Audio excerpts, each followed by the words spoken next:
Okay, folks, this is an extension on the Canon series. Today we're going to look at the Torah and see what God tells us who God is and who God is not. We're going to first go to Deuteronomy chapter 6, verse 4, which is the Shema. The Shema states, "Hear, O Israel, the Lord your God, the Lord is one." The Hebrew word for one is echad. The word echad is a very unique word. It refers to a universal oneness without facet or division, which is the reason why most Jews do not accept the concept of the Trinity.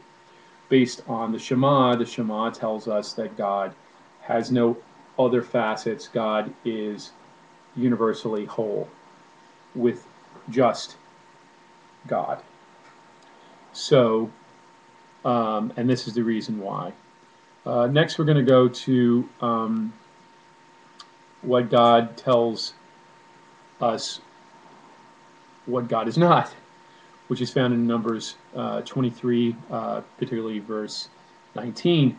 God tells us that God is not a man, nor a son of man,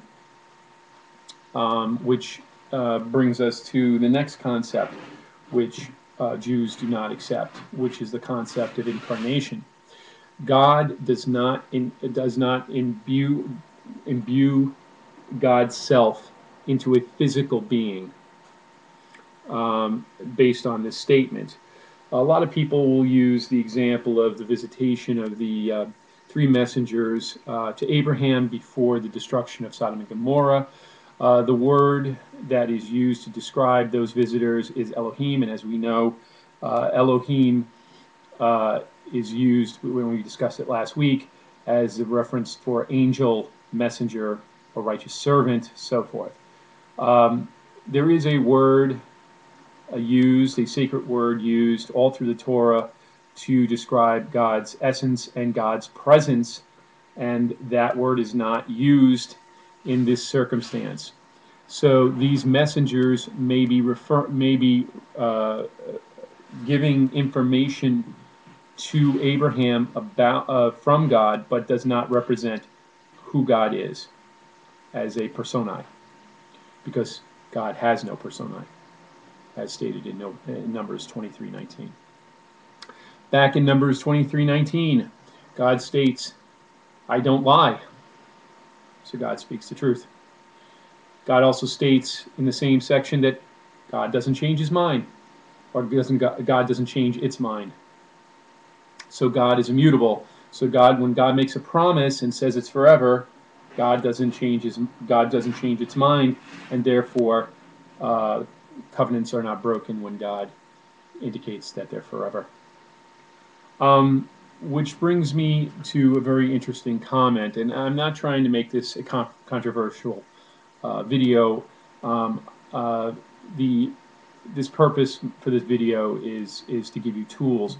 But I had a conversation with an apologist who was a Pauline Christian and stated to me that I misunderstood Paul, because Paul had pointed out that the Torah is for the Jews and that the Gentiles don't need the Torah, which is a lie, because it counters Numbers chapter 15, verses 15 through 17, which indicates that that the Torah is for both the Israelite and the alien. And we know from last week the word alien means ger, which we get the Yiddish word goy, which we get the word Gentile.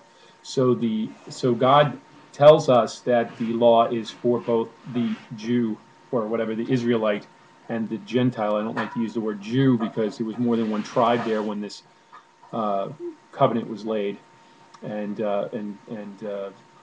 promised. So just let's recap.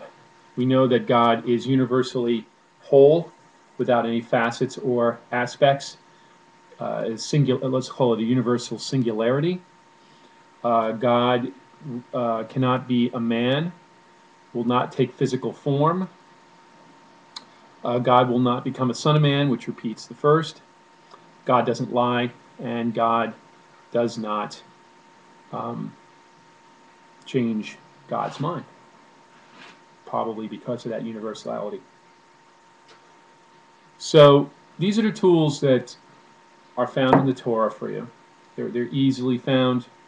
If you find the Torah as the Canon, which I hope you do, I do, these will give you tools for you to separate propaganda from truth.